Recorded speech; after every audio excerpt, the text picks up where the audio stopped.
오늘은 오후 예배 때 정의를 물같이 공의를 강같이란 제목으로 은혜를 좀 나누었으면 합니다. 예, 여기 보니까 하나님께서 아모스 선지자를 통해서 정의와 공의를 강조하고 있다 하는 것을 우리가 한번 살펴볼 수 있습니다. 지난 시간에도 사실 정의와 공의에 대해서 이야기를 했는데 오늘도 정의와 공의 이야기를 좀 해보도록 하겠습니다. 지난 시간에는 우리가 아모스가 어떤 사람인가 하는 것을 한번 잠깐 살펴봤습니다. 아모스는 남유다 사람입니다. 그런데 북이스라엘에 가서 지금 선교를 하는 겁니다. 선교를 하는데 너희가 빨리 회개하지 않으면 하나님이 너희를 친다. 너희가 나라가 망한다. 없어진다. 그 얘기를 지금 하는 것 아니겠습니까? 근데 북이스라엘 사람들은 어떻게 생각했습니까? 웃기시네. 이렇게 생각한 거죠. 웃기시네. 이래. 야, 네 남유다 사람이 왜 여기 나하고 상관도 없는 북이스라엘에 와서 자꾸 예언하고 그래. 너희 땅으로 가라. 이렇게 되는 거죠. 근데 이 아모스가 그렇게 얘기합니다. 야, 나는 원래 선지자가 아니야. 근데 내 선지자가 아닌데 지금 하나님께서 부르셔가지고 나를 빨리 북이스라엘에 가서 지금 이 말씀 전하라고 그래서 오는 거야. 그래가지고 지금 북이스라엘에 가서 얘기를 하는 것입니다. 지난주에 했던 내용 중에 또 하나도 일부도 있고 또 그렇지 않은 내용도 있습니다. 오늘 정의를 물같이 공의를 강같이 이 말 의미가 어떤 것인지 우리가 한번 좀 살펴보도록 그렇게 하겠습니다. 북이스라엘은 이 피상적인 모습, 겉보기로 봐서는 지금 굉장히 상태가 좋은 거예요. 마치 우리나라 같아요. 겉보기로 봐서는 지금 우리나라가 굉장히 좋은 거잖아요. K-팝, K-드라마, K-무비, 또 뭐 있을까요? K-푸드, 예. 옛날에 비빔밥, 김밥 이런 거, 정말 사람들 지금 어딥니까? 일본 제가 가보지 않아서 잘 모르겠습니다만, 일본에도 지금 K-푸드 바람이 물고 있답니다. 불고 있대요. 정말 대단하다 싶어요. 옛날에 제가 미국에서 공부할 때, 미국에 이렇게 슈퍼마켓 같은 데 가잖아요. 한국 제품은 거의 없어요. 한국 제품 어디 가야 되느냐 하면 한국 마트가 있습니다. 한국 슈퍼마켓이 있어요. 거기 가면 우리나라 순창, 고추장, 무슨 김치, 이런 게 많아요. 그래가지고 한국 마트를 가야 고추장도 사고 이렇게 할 수 있어요. 근데 지금은 어떨까요? 지금은 좀 많이 달랐습니다. 특별히 우리나라 라면 있죠. 근데 그때 라면 많이 먹었거든요. 이상한 라면 많이 먹었어요. 우리 돈으로 한, 1,000몇백 원 하면 먹을 수 있는 거. 1,000원짜리 이런 거 있잖아요. 형편없어요. 먹어보면. 배고파요, 근데. 그거 먹거나 무슨 스파게티도 있고 온갖 것들이 다 있거든요. 그래, 그거 하나씩 사가지고 한 10개 사면 각각 종류대로 사잖아요. 그래가지고 온갖 거 먹어보고 이거 도저히 못 먹겠다 이런 것도 있고 그렇습니다. 근데 지금은 짜파구리를 만들 수 있는 이런 것도 있고 다 지금 다 나가 있잖아요. 아마 밥도 일반 미국의 마트에서 살 수 있는 것으로 알고 있습니다. 트레이드조라고 거기는 좀 고급진데요. 그러니까 일반 우리가 슈퍼 같은데 이렇게 파는 게 아니고 트레이드조라고 조금 고급진데요. 거기는 수제품이 좀 많아요. 예를 들어서 어떤 메이커로 이렇게 막 찍어내는 거 말고 조금 이렇게 치즈 같은 것도 그 지방에서 좀 이렇게 좀 유명하게 잘 만드는 그런 사람들이 만들어내는 거 그런 것들을 좀 이렇게 파는 데가 트레이드쇼거든요. 트레이드쇼는 우리 같은 한국 가난한 유학생들이 잘 못 가요. 왜냐하면 좀 비싸요. 딴 데보다. 잘 비싸요. 우리는 양으로 승부하지 질로 승부하지 않잖아요. 그러다 보니까 그런 데 가서 이제 비싸요. 그래서 잘 못 먹고 그랬거든요. 근데 지금은 어떻습니까? 트레이드쇼에 김밥 팔아가지고 난리죠. 김치도 팔고 요즘 이제 그게 재미가 들어가지고 트레이드조에 보니까 한국 음식 많이 갖다 놓고 판다고 그래요. 예, 어쨌든 세상이 참 많이 바뀌는 것 같아요. 대한민국처럼 지금 북이스라엘이 잘 나가요. 보기는 너무 좋아요. 경제도 발전됐죠. KKK 붙으면 전부 다 지금 다 잘 나가죠. 한국을 무시하는 사람이 이제 없어요. 옛날 같이 지금 미국만 해도 미국에 가면 우리가 항상 하는 얘기 있잖아요. 너희 나라에는 스타벅스가 있어? 이렇게 묻는다고 그러잖아요. 그 미국 애들은 주로 어떤 생각이냐면은 이 미국을 벗어나면 다른 나라에는 스타벅스도 없고 전부 다 뭐 발달되지 않은 그런 철용성을 아는데 사실 뭐 나가보면 어때요? 우리나라마도 정말 저도 미국 살아봤지만 진짜 불편해요. 뭐 하다못해 뭘 하나 사 먹으려고 그래도 차 타고 30분씩 꼭 가야 되거든요. 배가 고파가지고 햄버거 하나 사 먹으려고 해도 어떻게 해야 돼요? 차 가지고 가야 돼요. 차 가지고 30분 가야 돼요. 걸어간다? 죽어요. 힘들어서. 햄버거 하나 사 먹고 걸어오다 보면 에너지 다 떨어져요. 그런데 살고 있는데 우리는 어때요? 뭐 얘기 더 할 필요 없죠. 그만큼 편리하고 너무너무 좋은데요. 그러니까 미국에서 유럽에 살던 사람들 이런 사람들은 우리나라에 와서 조금 형편만 되고 샐러리가 조금 보장되고 이러면요. 저기 나라 안 돌아가요. 뭐 살기도 좋고 뭐 모든 게 편하고 그런데 뭐하러 돌아가겠어요. 그 불편한데 자기 나라. 그런 거 여러 가지 생각해 보면 참 북이스라엘 얘기를 들을 때마다 오늘처럼 위기의식을 좀 느껴요. 이러다가 하나님도 된통 두들겨 맞는 게 아닌가 이런 생각이 드는 거죠. 이 나라가 발전하면서 사람들이 더 신앙적으로 더 우리가 특별히 믿는 사람이 교회가 부흥하고 또 좀 신앙이 또 점점 더 단단해지고 그래야 되는데 시류에 따라서 점점 사회가 부흥하고 발전하고 삐까뻔쩍해지는데 교회에도 점점 사람들이 점점 믿음 떨어져 나가고 또 목회자들은 사고치고 그죠? 목회자들은 사고치고 사람들은 점점 더 세속화돼 가고 이렇게 돼버리니까 이게 점점 어려워지는 겁니다. 북이스라엘 얘기가 남의 얘기가 아니고 우리 얘기라는 생각을 가지고 오늘 이 본문을 좀 읽어봐야 돼요. 그래서 오늘 3가지 정도를 좀 이야기해 보겠습니다. 북이스라엘에 뭐가 문제인가? 왜 한 50년 후에 이 나라가 망할 수밖에 없느냐? 그리고 왜 북이스라엘도 제사장도 있고 선지자도 있고 막 여러분 잘 아시는 것처럼 엘리야, 엘리사 뭐 이런 사람들이 다 북이스라엘 사람들인데 그런 제사장도 있고 좀 탁월한 그런 선지자들도 있는데 왜 그 사람들 다 버려두고 저 밑에서 남유다에서 농사 짓던 사람을 막 데리고 와서 지금 선지자 안 치느냐 뭐 그런 이야기들을 조금 우리가 한번 살펴보도록 하겠습니다. 먼저 지난 시간에 그러니까 지난주에 우리가 봤던 본문인데요. 아모스 2장 6절에서 8절 본문을 한번 보겠습니다. 아모스 2장 6절에서 8절 본문입니다. 여러분 오후 예배 시간에는 좀 성경을 좀 찾아주시면 고맙겠습니다. 아모스 2장 6절에서 8절입니다. 자, 제가 6절 읽겠습니다.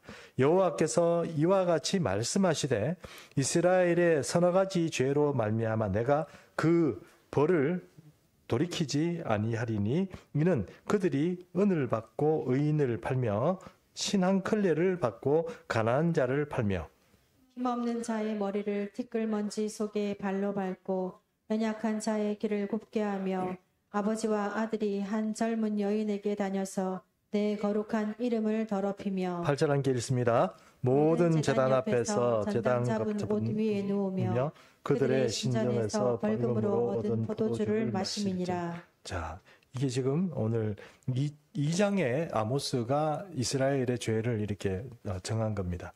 여기 보면 여러 가지 사람이 나오는데 일단 돈 있는 사람, 힘 있는 사람입니다. 그리고 의인들의 길을 굽게 할 수 있는 그런 파워를 가진 사람. 이런 사람들이 온갖 사회적인 악을 저지르고 자기의 이익을 위해서 의로운 사람들을 뒤에서 컨트롤합니다. 그리고 여기 신전에 누웠다는 얘기는 이거는 이제 신과 관련된 일을 하는 사람이라는 뜻이죠. 이런 사람들이 사람들을 착취하고 뭐 그렇게 하는 거죠. 이 신전에 있다는 사람들은 말해서 북이스라엘에 또 여호와 종교의 시스템이 있습니다. 좀 변질되긴 했지만 그 시스템이 아닌 다른 약간 이단성 있는 사람들 아니면은 다른 종교를 가진 사람들이 사람들을 착취하는 거예요. 미혹하고 유혹해가지고 우리 어떤 그런 이단들 많이 있죠. 주께 지금 우리 세상에 얼마 안 남았으니까 주께 모든 재산을 바치십시오. 이래가지고 안 바치면 스트레스 주고 이래가지고 너 그따위로 해서 천국 가겠냐 이래가지고 스트레스 주고 이래가지고 결국은 애들 고난감까지 다 하나님 그 자기 신에게 다 바치고 그런 일들이 벌어지는 거 아닙니까? 여러분 아시는 통일교회는 우리나라에서는 조금 덜한, 우리나라도 좀 그렇습니다. 우리는 좀 덜한데 일본에서는 악착같이 돈을 끌어모아가지고 일본의 사람들이 정말 눈물나게 진짜 사람 피 빨아먹는 것 같은 그런 종교가 통일교더라고요. 그런 얘기들 조금 더 보면서 북이스라엘 이런 것들이 팽배한 거예요. 종교는 종교대로, 또 사람은 사람대로, 그 다음에 뭐 돈 있는 사람은 돈 있는 사람대로 착취하고 뭐 여러 가지 그런 일들이 벌어져 있는 겁니다.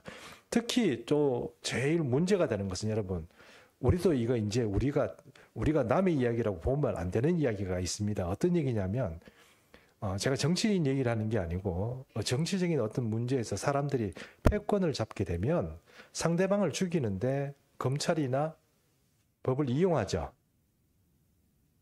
솔직히 얘기하세요. 그거 맞잖아요. 지금 어떤 사람은 범죄 사실이 뚜렷한데도 2년, 3년 지금 재판에 미뤄지잖아요. 맞죠? 그렇잖아요. 지금 그게 우리나라 현실 아닙니까? 그리고 이런 일들이 지금 벌어지는 거예요. 그 말은 어떤 뜻이냐면, 최소한 그 나라가 제대로 작동을 하고 그 윤리 시스템이 작용을 하려고 그러면 사법부만은 독립이 돼야 돼요. 이해하시죠? 사법부의 재판이라도 좀 제대로 돼야 돼요. 그러면 재판이 제대로 되면 겁이 나가지고 이거 내 잘못하면 뭐가 되겠구나 이렇게 생각을 할 텐데, 사법부가 내가 조금 매수를 해가지고 내 편이고 내가 나중에 뭘 좀 보장해 줄게, 너 내 말 들으라 이래가지고 재판장 이런 사람들이 전부 다 정치적인 바람을 타기 시작하면 어떻게 될까요? 그게 우리 현실이란 말입니다. 우리나라 현실이라고. 지금 우리나라 현실이라고. 그리고 사람 톡 터지는 거죠. 왜냐하면 우리는 어떻게 조금 잘못한 거 걸리고 있으면 벌금 내야 되고 감옥에 가야 되잖아요. 그런데 이보다 더 숭하하고 못된 짓을 하고 수천억을 이렇게 날리더라도 어떻게 해요? 살아남잖아요. 우리가 좀 이해 안 가잖아요. 저리는 충분히 감옥에 들어가야 되는데 안 들어가고 지금 버젓이 살아다니고 TV도 나오고 그렇게 하잖아요. 이게 뭐가 문제입니까? 사법부 체계가 문제라고요. 그리고 자꾸 사법부를 고치자 이렇게 얘기되는 게 아니고, 이 사회 자체가 최소한 강건하고 경건하게, 아니면 또 이렇게 조리 있게 어떤 자리를 잡고 있어야 될 사법부가 어떻게 해요? 타락했단 말이에요. 그 더 이상 어떻게 뭔가 이 윤리나 도덕이라는 것 자체가 사람의 마음에 기대서 할 수 있는 건 아니잖아요. 법이 제대로 집행돼야 되잖아요. 법이 지금 제대로 집행이 안 됩니다. 의인들의 길은 막 흔들어 버리고, 제대로 재판하려고 하는 재판장이 있으면 사람들이 여론몰이 해가지고 죽여버리고, 탄핵시켜버리고, 이런 일들이 자꾸 벌어지니까 이게 지금 문제가 되는 거예요. 이게 남 얘기가 아니고 우리나라 얘기다 하는 겁니다. 우리는 이렇게 신앙생활하고 우리 하나님 따라가는 것에 대해서 급급하고 마음이 또 급한 게 있는가 하면, 이 사회는 영 딴판으로 가고 있는 거예요. 그리고 또 동성애 문제, 이런 문제도 분명히 말씀드리지만 동성애가 웬 말입니까? 물론 너희끼리 하려면 해라는 거예요. 그것까지 내가 말리는 못하겠다 이랬지만, 그걸 왜 법으로 만들어가지고 교회를 부수려고 하는 거야 이 말이에요. 교회를 부수려고. 그리고 이거 지금 아주 심각한 건데 우리는 지금 아무 생각이 없는 것 같아요. 예를 들어서 지금 미국 같은 경우는 미국 장로교단, 침례교단이 제일 큽니다. 미국의 70% 교회가 침례교단이에요. 침례교단에 어떤 한국 목사님이, 우리는 동성애 찬동 못하니까 이 교회도 두고 우리 교인들 중에 동성애를 찬동하지 못하는 교인들은 같이 나가겠습니다. 침례교단에서는 동성애 합법화를 시켰거든요. 나가겠습니다. 이렇게 된 거예요. 그리고 그렇게 광고를 하고 이제 있는데, 어떤 원로 목사님이 올라와가지고 누구누구 목사는 오늘부로 파면됐습니다. 이렇게 된 거예요. 파면돼 버리면 아무것도 못해요. 침례교회 파면이라고 그러면 교단에서 내가 목사 자격이 파면된 거거든요. 이해하시죠? 우리 교회에서 잘린 게 이런 게 아니고 파면이다 그러면 안 되는 거예요. 아예. 그러니까 교단에 있는 총회에서 사람들이 몇 명이 딱 와가지고는 그 자리에서 결의해가지고 파면 이래버리니까 이 사람은 침례교단은 목사가 안 되는 거예요. 그럼 목사도 아닌데 사람들 데리고 나갈 수가 없잖아요. 그리고 그대로 그냥 파면만 당하고 교회는 그대로 두고, 그런 일들이 이제 벌어졌어요. 얼마 전에 그 큰 교회였습니다. 한국 교회였는데, 미국에 있는 한국 교회, 한인 교회였는데 그렇게 됐습니다. 근데 이제 총회 입장은 뭡니까? 동성애 찬동한다는 거죠. 그렇죠? 동성애 결혼하겠다고 오면 결혼시켜주라는 거잖아요. 그죠? 그리고 동성애 그 설교하면 돼요? 안 돼요? 안 되죠. 그걸 법제화 시켜버리니까 그런 문제가 생긴단 말입니다. 근데 그거를 여러분 지금 우리도 지금 계속 밀어붙이고 있잖아요. 우리 뭐 아무리 뭐 그런 거는 뭐 그럼 너희 아들을 뭐 그렇게 해라 뭐 이렇게 뭐 아무리 얘기해도 지금 얘기 안 되잖아요. 그게 지금 뭐가 문제입니까? 사법부가 흔들리는 거예요. 그러니까 우리가 생각하는 모든 사회 시스템에서 마지막 사법부가 올바른 결정을 하지 못하고 이상하게 결정하고 자꾸 어떤 사람은 봐주기 하고 이렇게 돌아가는 시스템 자체가 뭐예요? 잘못된 거예요. 정치적인 문제가 아니고 잘못된 거예요. 근데 그런 게 지금 우리 문제입니다. 이게 북이스라엘의 문제였어요. 주님께서는 이것을 보고 뭐예요? 야, 이거 너희 요렇게 하면 너희 4, 50년 후에 만나는 거예요. 그걸 지금 누가 와서 얘기해줘요? 아모스가 와서 얘기해주는 거예요. 너희 지금 정치 시스템 이거 특별히 정치 시스템 중에 사법 시스템, 사회 시스템 이거 다 무너졌어. 봐라 이거 지금 요런 거 지금 문제야. 그 아버지하고 아들하고 한 여자에게 가가지고 이런 얘기는 안 하는 게 좋겠습니다. 그런 일들이 벌어진다는 거예요. 은을 받고 의인을 팔아요. 그 얘기는 참 사람 배반하고 그런 일들이 막 벌어진다는 얘기입니다. 자, 이게 2장에 나오는 이 북이스라엘의 문제예요. 자, 또 하나 보겠습니다. 세 군데로 본다고 그랬죠? 이번에는 아모스 4장 4절에서 5절 한번 보겠습니다. 아모스 4장 4절에서 5절. 다 찾으셨죠? 예, 제가 4절 읽겠습니다. 오후 예배 다 찾으셔야 된다고 그랬습니다. 소선지서는 양이 얼마 안 되니까 찾아서 같이 읽습니다. 제가 4절 읽겠습니다. 너희는 베델에 가서 범죄하며 길갈에 가서 죄를 더하며 아침마다 너희 희생을 3일마다 너희 11조를 드리며 누룩 넣은 것을 불살라 순제로 드리며 낙헌제를 소리내어 선포하려무나 이스라엘 자손들아 이것이 너희가 기뻐하는 바니라 주 여호와의 말씀이니라. 자, 제사는 모름지기 하나님이 기뻐야 되잖아요. 하나님이 좋으셔야 되잖아요. 근데 누가 좋아요? 우리가 좋아요. 우리가 즐거워요. 신나요. 근데 하나님은 기분 나빠요. 지금 그런 예배를 지금 이 사람들이 막 하는 거예요. 여기 보면 4절 말씀에 너희는 베델에 가서 범죄하며 길갈에 가서 죄를 다하며 되어 있죠. 그렇죠? 여기에 그렇게 돼 있잖아요. 여기 베델은 뭐고 길갈은 뭐예요? 이게 다 역사적인 장소죠. 베델은 여러분 잘 아시는 것처럼 왜 지명이 베델이에요? 하나님의 하나님이잖아요. 벳은 벳이니까 그 집이잖아요. 베들레헴 할 때 벳이 뭐예요? 떡의 집이죠. 떡의 집이잖아요. 그죠? 그처럼 엘의 집이니까 하나님의 집이죠. 왜 하나님의 집이 됐습니까? 베델이 야곱이 하나님 얼굴을 봤잖아요, 여기. 그죠? 천사들이 오르내리러 가는 걸 봤잖아요. 그러니까 여기가 하나님의 집이구나. 주여 만약에 주님께서 나를 여기 돌아오게 하시면 무사히 돌아오게 하시면 내가 11조를 하나님께 드리겠고 내가 평생에 하나님을 모시겠습니다. 막 그렇게 얘기했잖아요. 그죠? 그리고 여기에다가 성전을 짓겠습니다. 이랬죠. 제단을 쌓겠습니다. 이랬잖아요. 그래가지고 거기에 제단을 쌓게 되는데 그것이 바로 베델입니다. 북이스라엘은 자기들이 이스라엘 야곱의 후손이라고 생각했어요. 야곱 후손이라고 생각하는 이유가 뭐냐면은 이 12개 지파 중에 베냐민하고 유다만 남쪽에 빠져 있고 나머지 10개 지파가 다 위에 올라갔잖아요. 그러니까 우리 조상은 누구다? 야곱이다. 야곱 이러면 우리 조상이다. 이렇게 되는 거예요. 그 이사야 선지자도 또 보면 이스라엘 이렇게 얘기할 때 보면 보통 특별히 이사야서 초반에 보면 이스라엘 이렇게 얘기하면 그건 바로 야곱을 말하는 겁니다. 북이스라엘을 말하는 거죠. 근데 그렇게 돼 있다는 겁니다. 여기서 보니까 또 베델로 가서 있죠. 가서 있죠. 베델에 가서 또 길갈로 가서 돼 있죠. 이 가서가 우리 생각에는 우리 스스로 이렇게 가는 거잖아요. 그죠?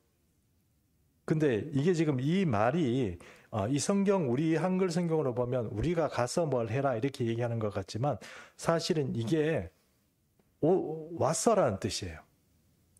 오라는 뜻이에요. 초청하는 거예요. 누가 초청하는 거예요?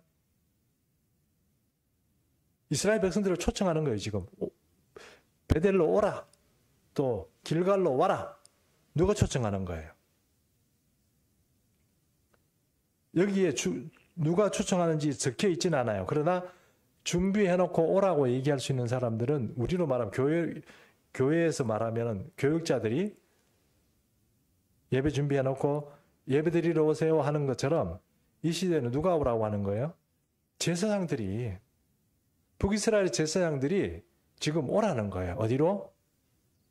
베델로 또 길갈로. 길갈은 여러분 아시는 것처럼 여호수아가 정복 전쟁을 하고 요단강을 건너가지고 약속의 땅에 들어갔을 때 맨 처음에 진을 친 곳이에요. 자, 오늘 여기 진을 칩시다. 이래가지고 진을 쳐놓고 굉장히 역사적인 장소죠. 그리고 그 장소가 굉장히 광대하겠죠. 왜냐하면은 진을 친다는, 이스라엘 백성 전체가 진 친다는 건 뭡니까? 수경지로 삼는 거잖아요. 굉장히 큰 장소입니다. 굉장히 좀 뭐라고 할까, 이렇게 좀 역사적으로도 의미가 있고 또 규모도 좀 있는 그런 것이 베델이고, 또 하나는 길갈입니다.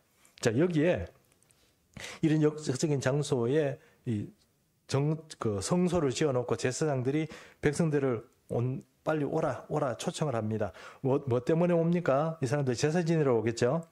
예, 제사 지내는데 베델과 또 길갈로 와서 제사를 지내는데, 여기서 제사를 지내는데 참 좀 이상한 말이 좀 나오는 거죠. 이 4절에 보면 어떻게 됐습니까? 너희는 베델에, 제가 이름 이제 바꾸겠습니다. 베델에 와서 범죄라는 거예요. 맞죠? 죄를 저질러라 이 말이잖아요. 맞죠? 누구에게 얘기하는 거예요? 여러분, 백성 여러분, 우리 베델로 와서 범죄하십시오. 길갈로 와서 죄를 더하십시오. 이게 뭡니까? 제사를, 일반적으로 우리가 여호와 신앙에 있어서 하나님께 제사를 지낸다는 것은 기본적으로 어떤 의미가 있습니까? 죄를 사하는 의미가 있잖아요. 우리가 깨끗해지려고 주님 앞에 제사 지내고, 우리가 하나님의 은혜를 보고 하나님의 사랑을 좀 받고, 또 우리가 여호와를 경외하잖아요. 이 예배를 통해서 하나님을 높여드리고 영광 올려드리려고 하는 제사인데, 여기 지금 이 제사 시스템은 뭐예요? 야, 빨리 와서 죄도 짓고 범죄도 하고, 하나님이 있는 예배가 아니고 사람이 즐거운 예배를 드리라는 거예요. 그러니까 여러분, 저도 제가 이제 이왕 이렇게 됐으니 저도 한마디 하고 넘어가겠습니다.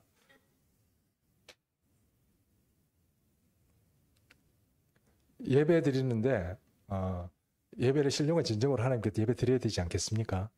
근데 저는 항상 걱정이 뭐냐면 내 설교가 너무 재미없을까? 왜냐하면 너무 잠이 와서 사탕을 먹어야 된다. 오늘 권사님 중에 한 분이 그런 얘기 하시더라고. 사탕을 먹을까 말까 고민했다. 저분이 너무 얼마나 심심하고 힘이 들었으면 사탕을, 예배 시간에 설교할 때 사탕을 먹는단 말인가, 이런 생각을 하고 충격을 받았습니다. 농담입니다. 너무 충격받지 마세요. 예. 제가 왜 이런 말씀을 드리냐면, 이제 너무 내 귀에 맞고 예배를 통해서 너무 나의 감정이나 이런 것들을 좀 물론 하나님께서 우리에게 위로 주시고 격려 주시고 하나님의 사랑을 받는 거는 맞습니다. 예배 중에. 그러나 기본적으로 우리가 예배를 불참하거나 이렇게 되는 게 아니라 예배에 하나님께 우리가 전심을 쏟아야 되거든요. 그렇잖아요. 그래 하나님 받으시는 예배가 되도록 해야 되잖아요. 하나님이 기쁘시게 해야 되잖아요. 예배를 나를 기쁘게 하기 위해서 예배에 참석하는 거 아니잖아요. 근데 많은 경우는 사실 각가지 문제를 가지고 하나님 앞에 오는데, 그 문제를 정말 하나님 앞에서 해결이 되면 좋은데 안 해결되고 나면 어떻게 해요? 그 예배는 사실 하나님과 상관없이 나 혼자 막 이렇게 하는 예배가 되는 경우도 많아요. 그러니까 그런 예배를 드리는 건 좀 문제가 되지 않겠냐는 거예요. 사람들이 예배를 차려놓고 제사장들이 사람들을 초청해가지고 그 예배에 와서 와가지고 막 범죄를 다하고 악을 다하고 죄를 더 짓고 이런 예배가 돼가지고 이 예배 드리고 나면 사람들이 더 어떻게 못돼지고 악해져요. 그런 예배를 드린단 말이에요. 하나님이 없는 거예요. 그 예배에 하나님이 없는 거예요. 사람들이 성소도 있고 제사장들도 있고 잘 차려진 이렇게 여러 가지 시스템도 있고 이런데 누구만 없어요? 하나님만 없어요. 그런 예배가 되면 곤란한 거죠. 여러분 한번 생각해 보십시오. 오늘 우리가 오전 예배 드리고 오후 예배 드렸잖아요. 근데 우리끼리 모여가지고 예배 드렸다. 하나님이 안 계셨다. 그러다면 충격 아니에요? 맞아요. 그렇죠. 그럼 저는 또 뭐예요? 학교 선생님이에요? 뭐예요? 앞에서 뭐 한 거예요 도대체? 그러니까 이거 곤란해지는 거예요. 여러분, 우리가 예배에서 하나님이 없어진다는 이건 굉장히 심각한 거거든요. 근데 북이스라엘 예배는 그게 없어요. 하나님이 가지를 않아요. 보기 싫어하세요. 이 예배에 이 사람들이 모여가지고 막 제사장들은 나름대로 뭐 이렇게 하면 좋을까 저렇게 하면 좋을까 연구도 하고 뭐 다 이렇게 이 성전도 정비도 하고 청소도 하고 다 해가지고 뭐 이렇게 하지만 하나님은 그들과 관심이 없는 거예요. 이들 와가지고 범죄나 저지르고 그렇게 되는 거예요. 5절 보겠습니다. 5절 하반절을 제가 또 읽어보겠습니다. 이스라엘 자손들아 이것이 너희가 기뻐하는 바니라 주 여호와의 말씀이니라. 누가 기쁘다고요? 예배 드리는 사람들이 기쁘다고. 하나님하고 상관이 없다고요. 그런 예배. 그러니까 우리가 너무 교회에서 기쁘고 즐겁고 행복하고 좋은데 그게 하나님과의 관계 가운데서 안에서 하나님이 주시는 하늘의 평강 가운데 우리가 그런 게 따르면 너무 좋겠죠. 근데 그렇게 되지 않으면 사람만 자꾸 보고 사람 때문에 시험 받고 사람 누구 때문에 뭐 뒤통수만 보면 기분 나빠가지고 그렇고 막 이렇게 되면 곤란한 거예요. 그게 이제 북이스라엘 사람들이 그렇고 현대 교회가 그렇단 말이에요. 현대 교회가 누구 때문에 기분 나쁘고 누구 때문에 보기 싫고 누구 때문에 막 성장하고 저 인간 다니는 교회는 안 다니고 싶고 그런 것들이 자꾸 생기는 게 뭐예요? 이런 거예요, 여러분. 그게 우리 생각에는 이게 정상적인 것 같고, 뭐 교회가 이 교회에 있는 것도 아니고, 저쪽에 가면 큰 교회도 많고, 뭐 좋은 교회도 많은데 글로 가야지 이런 생각하는 거 뭐 괜찮아요. 그 교회 여러분 마음에 드는 교회로 가서 신앙생활 잘하면 좋죠. 그러나 근본적으로 생각해 보세요. 그게 올바른 자세인가 한번 생각해 보면 그렇지 않단 말이에요. 그러니까 그게 문제가 된다는 겁니다. 근데 이스라엘 백성들이 그렇고 오늘 혹시 우리 마음 가운데도 마음대로 교회를 막 다니고 그럼 그 교회 가서 예배 드리면 하나님 받으실 것 같으냐? 글쎄요. 그건 좀 생각해 봐야 될 문제인 것 같아요. 무조건 뭐 교회만 자꾸 옮기고 뭐 그렇게 한다고 될 일은 아닌 것 같습니다. 그리고 저도 이제 이런 입장이 됩니다. 어떤 생각이 드냐면 내가 너무 사람에게 너무 맞추려고 그러지 말고 진짜 하나님이 받으시는 그런 어떤 예배를 좀 할 수 있도록 개척 기도 제목이에요. 그렇게 하면 뭐 처음엔 여러분들이 못 받으실지 모르지만 자꾸 하나님을 통해서 은혜 받고 이러다 보면 하나님이 종을 불쌍히 여기시고 은혜 주시고 그러면 또 여러분도 저 종을 통해서 나오는 말씀에서 또 하나님의 은혜를 받고 이렇게 되면 다 좋은 건데 뭐 제가 자꾸 하나님하고 상관이 없는 그런 메시지들만 자꾸 입에서 발린 소리만 자꾸 하면 어떻게 될까요? 피곤하겠죠? 네, 피곤하겠죠. 주무시지 마세요. 저기 차리고 보십시오. 자, 그렇게 된다는 겁니다. 그러니까 결국은 하나님이 빠진 예배, 하나님을 기쁘시게 하는 예배가 아니고 사람이 기쁜 예배 드리는 거, 이거 북이스라엘 사람들이 저질렀단 말입니다. 또 한 군데, 오늘 우리가 받는 본문입니다. 아모스 5장 5절부터 한번 보겠습니다. 아모스 5장 5절부터. 아닙니다. 이거 한 군데 아니고, 이거는 아까 4장 말씀이 조금 연결된 건데, 5장 5절 말씀, 최효주 원사님 좀 읽어주십시오. 베델을 찾지 말며 길갈로 들어가지 말며 브엘세바로도 나아가지 말라. 길갈은 반드시 사로잡히겠고 베델은 비참하게 될 것임이라 하셨나니. 예, 베델하고 길갈이 있다고 그랬죠 아까? 거기 말고 또 하나 더해지는 장소가 있는데 브엘세바예요. 브엘세바도 맹세의 우물이 있던 그런 중요한 장소입니다. 역사적인 장소죠. 여기도 성소가 있었어요. 북이스라엘 성소가 있었거든요. 여기도 한번 다 같이 전부 다 망할 거다 하는 얘기를 지금 아모스 선지자를 통해서 하나님께서 말씀해 주시는 것입니다. 그러니까 장소가 있는 그런 뭐 큰 표현은 이런 표현 용서하시고 들으십시오. 대형 교회가 있는 곳마다 이렇게 얘기하는 여러분 충격 받으시는군요. 제가 말을 잘못 드렸습니다. 예배가 제대로 하나님이 없는 예배, 사람들이 기뻐하는 예배를 드리는 곳마다 그리고 그런 것들이 있는 곳에 이게 지금 다 망하게 생겼다는 거예요. 그 얘기 지금 하고 있는 것입니다. 그래서 이제 또 세 번째 한번 보겠습니다. 세 번째는 여러분 오늘 읽은 본문입니다. 아모스 5장 21절부터 23절까지 한번 먼저 보겠습니다. 아모스 오늘 우리가 읽었던 본문에 다시 돌아왔습니다. 아모스 5장 21절에서 23절 제가 21절 읽겠습니다. 내가 너희 절기들을 미워하며 멸시하며 너희 성회들을 기뻐하지 아니하나니 너희가 내게 번제나 수제를 드릴지라도 내가 받지 아니할 것이요 너희의 살찐 희생의 화목제도 내가 돌아보지 아니하리라. 23절 함께 읽습니다.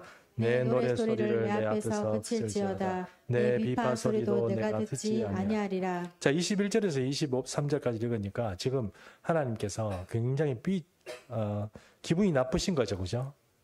자, 제사를 차렸습니다. 사람들이 모였어요. 제사장들도 모이고.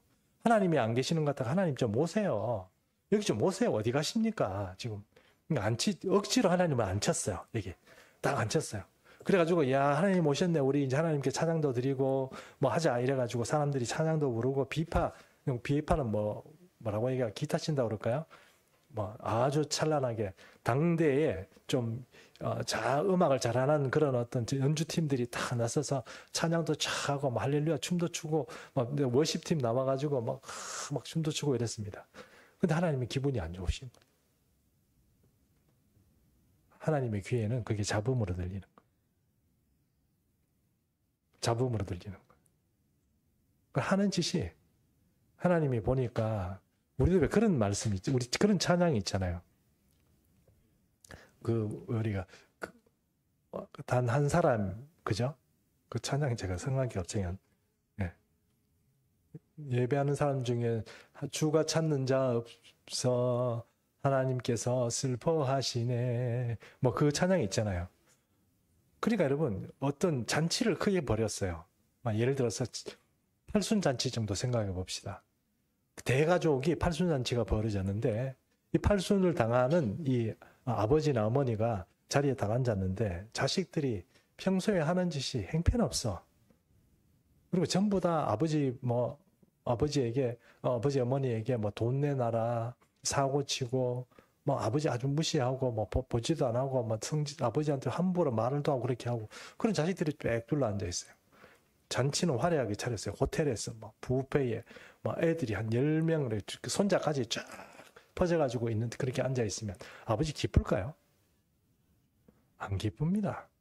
평소에 하는 짓 봐서 이것들이 오늘 내 이렇게 뭐 해준다고 해서 나중에 어떤 일이 벌어질지 모르는데 자식이라고 그중에 벌써 몇몇 자식들은 야 호적 판다 가라 이렇게 했던 나하고 끊어진다 이런 얘기했던 사람들이 많단 말입니다. 그런 사람들이 다 와가지고 지금 앉아 있는 거예요.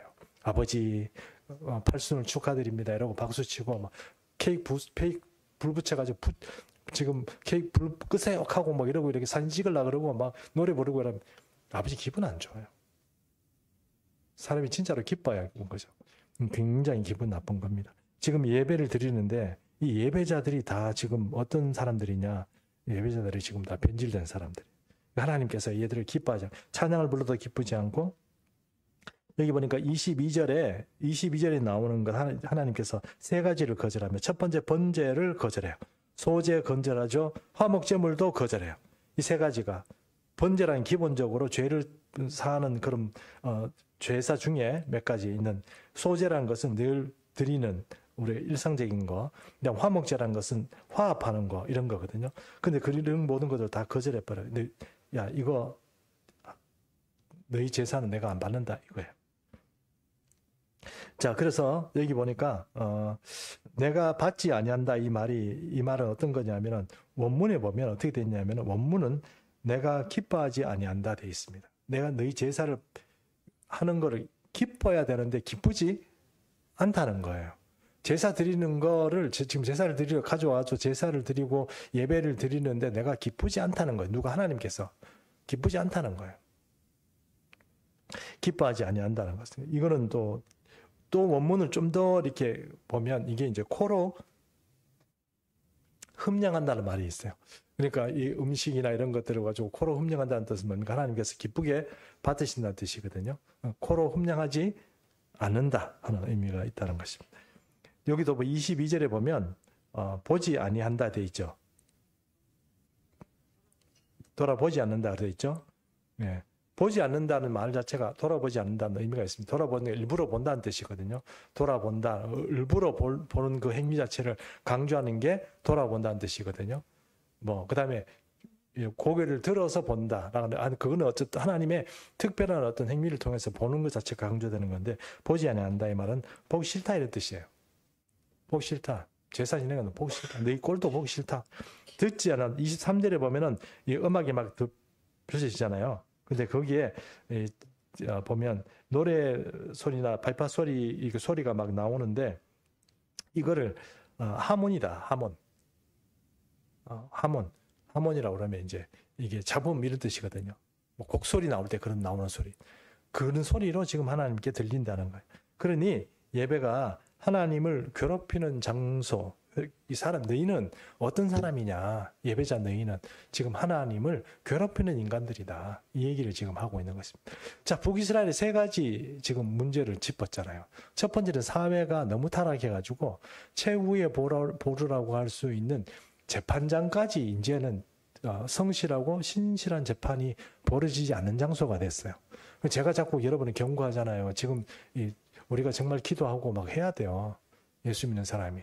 뭐 정치적인 그런 거 다 떠나가지고 뭐 이쪽도 저쪽도 다 문제가 있긴 하지만 재판 자체가 바로 서지 않는 재판이 벌어진다. 재판이 자꾸 어떤 사람은 몇 년씩 재판에 미뤄지고 어떤 사람은 바로 집행돼가지고 바로 감옥에 넣고 막 이러는데 어떤 사람은 안 된다. 이거 문제입니다. 왜 그렇습니까? 재판이 뒤틀려 있기 때문에 그래요. 그런 사회는요, 하나님 용서하지 않아요. 대한민국 사회를 여러분, 우리가 지금 이 자리에 우리 후손들이 먹고 살고 그런 문제들을 걱정할 문제가 아니고 지금 안 돼 있는 건 얼마 못 간다는 뜻이에요. 그러니까 우리는 잘못하면 큰 회초리를 맞을 수 있습니다. 하나님은 어지간한 문제에 있어서는 좀 넘어가실 수가 있어요. 그런데 하나님이 사랑하는 그 민족이 타락을 하면, 특히 북이스라엘도 마찬가지잖아요. 나라를 없애버리잖아요. 그 야곱의 후손인데도. 그러니까 우리도 마찬가지죠. 자꾸 이런 식으로 엇나가고 재판까지 이제 계속 그렇게 되면 누가 양심껏 뭔가 재판을 하고 공무원이 양심껏 정의와 공의를 따져서 뭐 행정을 하고 이래야 되는데 그런 사람이 점점 없어지면 어떻게 될까요? 근데 최근에 보니까 좀 요번에 인권위원장 이런 분들 보니까 그리스도인이 나타나가지고 마음대로 해라 막 이런 식으로 막 큰 소리 치던데, 그런 분들이 좀 사회에서 볼 때는 미친 사람인 것처럼 보이지만 그런 사람들이 몇 사람만 버텨줘도요 나라가 살아요. 그분은 꼭 칭찬한다기보다는 그렇다는 거예요. 자, 세 가지 말씀드렸습니다. 이렇게 되어 있습니다. 자, 그러면 이제 하나님께서 정말로 북이스라엘 민족이 안 망하기 위해서 정말 해야 되는 게 뭡니까? 일단 예배를 회복하는 겁니다.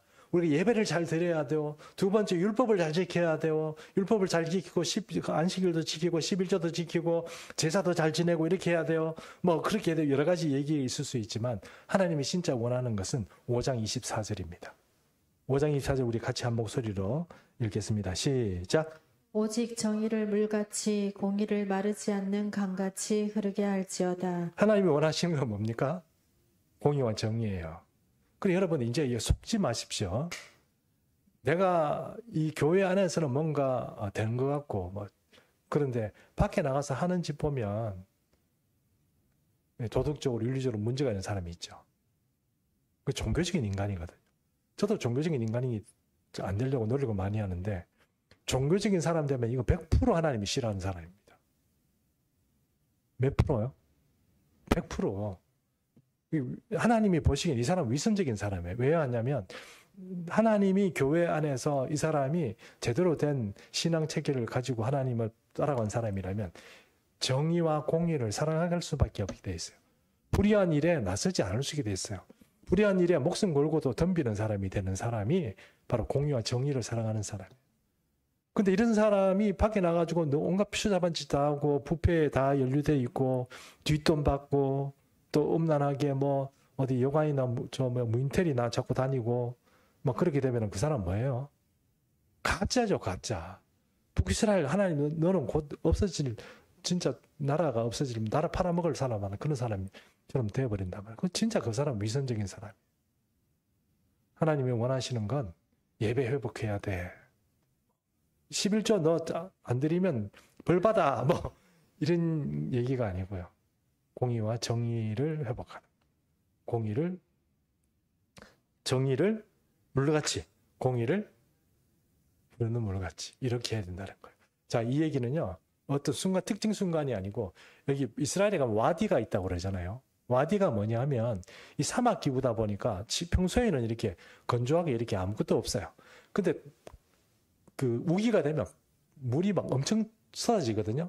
그럼 얘가 하도 오랫동안 단단해져 있으니까 얘가 물을 빨리 흡수하지 못하고 어떻게 해요? 그냥 흘러보내요. 그러면 그 표면 위로 그냥 물이 쫙 흘러가는데 그러면 큰 강을 이루어가지고 막 그러거든요.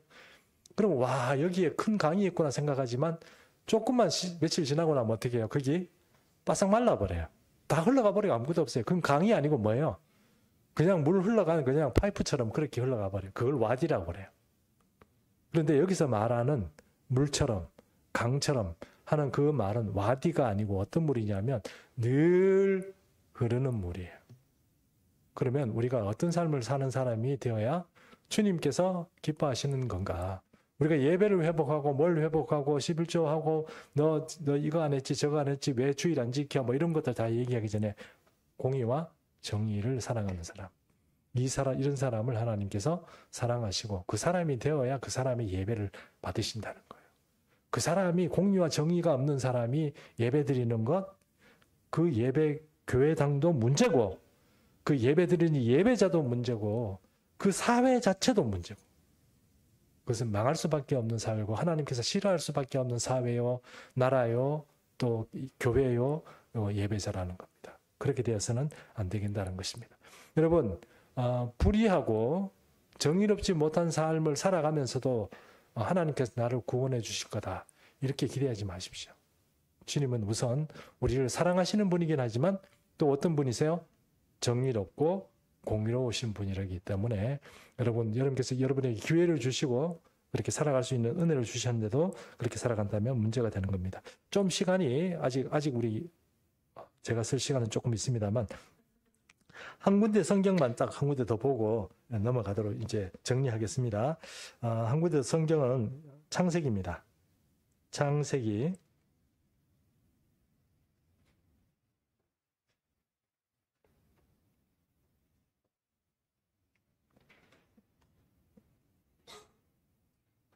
18장 17절에서 19절입니다. 창세기 18장 17절에서 19절입니다. 창세기 18장 17절에서 19절입니다. 자, 17절 제가 읽겠습니다. 여호와께서 이르시되 내가 하려는 것을 아브라함에게 숨기겠느냐? 아브라함은 강한 나라가 되고 천하 만민은 그로 말미암아 복을 받게 될 것이 아니냐. 내가 그로 그 자식과 권속에게 명하여 여호와의 도를 지켜 의와 공도를 행하게 하려고 그를 택하였나니 이는 나 여호와가 아브라함에게 대하여 말한 일을 이루려 함이라 하였습니다. 맞죠? 좋습니다. 그러면 19절 말씀 다시 한번 보겠습니다. 19절. 창세기 18장 19절 말씀을 제가 다시 읽겠습니다. 내가 그는 누구입니까? 아브라함이죠? 내가 그 자식과 권속에게 명하여 아브라함을 시켜가지고 그 자식과 권속에게 명해서 여호와의 도를 지켜. 여호와의 도는 뭡니까? 의와 공도니까 여기서 말하는 어떤 의입니까? 정의와 공의입니다. 정의와 공의를 행하게 하려고 그를 택하였다 됐습니다. 우리 생각에는 아브라함에게는 복 준다 그러니까 아브라함이 어떤 삶을 살았든지 간에 하나님께서 무조건 복 준다고 생각하는데 하나님께서 아브라함을 만나가지고 얘기할 때 야, 너는 어떤 걸 행해야 돼요? 너는 공의와 정의를 행해야 돼. 애들한테 그걸 가르쳐야 되고 네가 하는 네 후손들에게도 이걸 가르쳐야 돼. 그걸 행하게 하는 그런 공동체, 그걸 그렇게 살아가는 교회, 우리 개인들 그런 사람들에게 하나님께서 복 주시려고 너를 택하였다 이거예요. 이해하셨죠? 아브라함을 그렇게 택하셨는데 오늘도 공의와 정의도 없이 내 마음대로 휴지 마음대로 버리고 갑자기 뜨끔한데 뭐 이렇게 막 살아가면서 막 남들 보기에 부끄러운 짓을 뒤에서 해가면서 이렇게 살아간다면 여러분 이거 주님께서 여러분을 기뻐하지 않습니다. 나는 괜찮다, 괜찮지 않습니다. 분명히 말씀드리지만 않습니다. 그런 삶을 사는 사람들은 와, 내가 내 자신을 하나님 앞에서 공의와 정의로운 사람의 인생으로 먼저 그것부터 해야 되는구나 생각하십시오. 하나님이 겁나십니까?